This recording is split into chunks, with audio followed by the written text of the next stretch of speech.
Hey skiers, I'm Jeff from skiessentials.com. Welcome to our 2023 ski test. Today we're going to talk about the Atomic Bent 90. This is definitely going to become a popular ski. I think there's already quite a bit of buzz around it. Atomic took the Bent Shetler 100 and the Bent Shetler 120, kind of took their performance, took their construction, took those shaping concepts and made a whole new line of skis out of it. We talked about them way back in like January when we first learned about them. We did some extensive testing on this ski this year, the 90 as well as the 110. They're really great skis. They're supremely versatile, although this thing doesn't want to stay up and show you how pretty it is.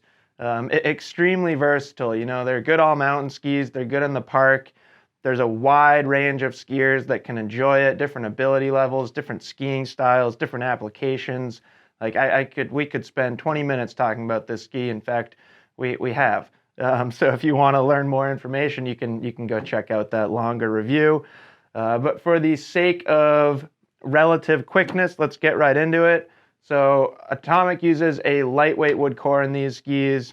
This 175 centimeter length has a 1,600 gram weight. So that's really quite light. It's even bordering on like, we've seen heavier skis from manufacturers that say these are touring skis. Atomic's certainly not saying that about the Bent 90, although they're not ruling it out either, and neither are we. But sort of getting ahead of ourselves there.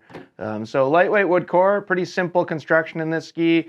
We always kind of like to show off when a ski has pretty simple construction. There's not like metal additives in here. There's no carbon. It's just a simple wood core with a good shape, and sometimes that's all you need.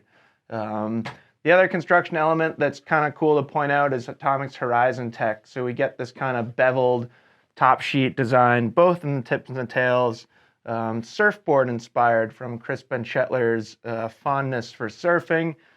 And basically what it does is it's reducing upward pressure from the snow surface to the ski.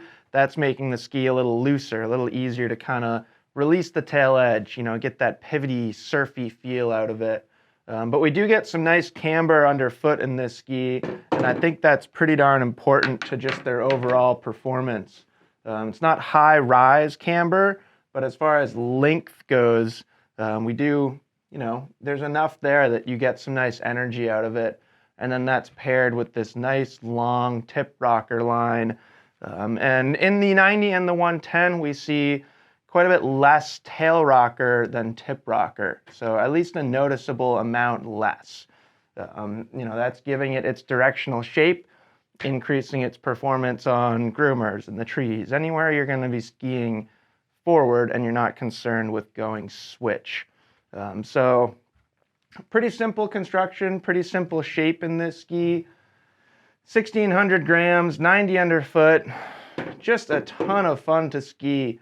It's not like the world's most powerful carving ski, but I have a lot of fun laying over some carving turns on it.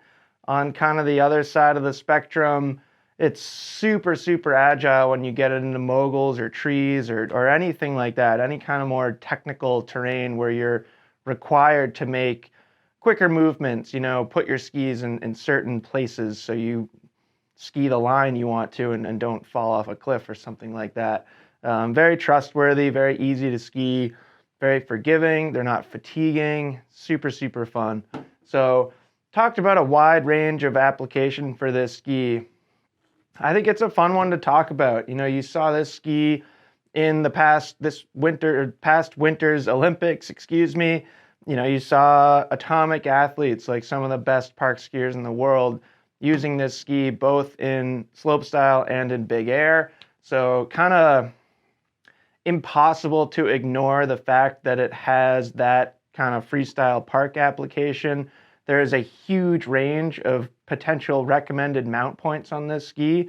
So some skiers will go really far forward. I actually own a pair of these thanks to Atomic, and I went pretty much as far forward as you can, which is about 1.5 centimeters back from true center. On the other hand, skiers like Bob, more directional skiers, people that love skiing bumps, you can take it, mount it more on the kind of traditional mark here and just get a really, really fun, really versatile all-mountain ski. Yeah, it's just super fun. And then to kind of bring touring back into it, I don't think you'll see a ton of people using this as a touring ski, but again, it's kind of impossible to ignore that potential use. Say you're that type of skier that's leaning more towards the mogul, tree, directional, all-mountain side of the spectrum rather than park. There's kind of like, you could make the argument that there's no reason not to put something like an atomic shift on here. Certainly have seen people do that with the 100 with great success. So if you live in a lower snow area, there's no reason why you couldn't do it with this 90 too. It's plenty light enough and supremely versatile. Maybe like not the best skin attachment point on the tail, but I think we can overlook that. Again, I think like the most popular choice for this ski is going to be using an alpine binding and just spinning resort lift laps. Excuse me, a little tongue-tied there.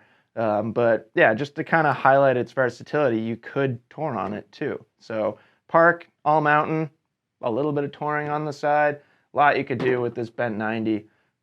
Let us know if you have any questions about it. Again, we did do that long review of it, so you can listen to Bob and I chat at length about it. We kind of split it into our own personal use for that ski, so really talk about the differences between where you mount it and the resulting performance. So yeah, if you want to dive in deep, go check that out. Let us know if you have any questions, as always, and we'll see you out there on the hill.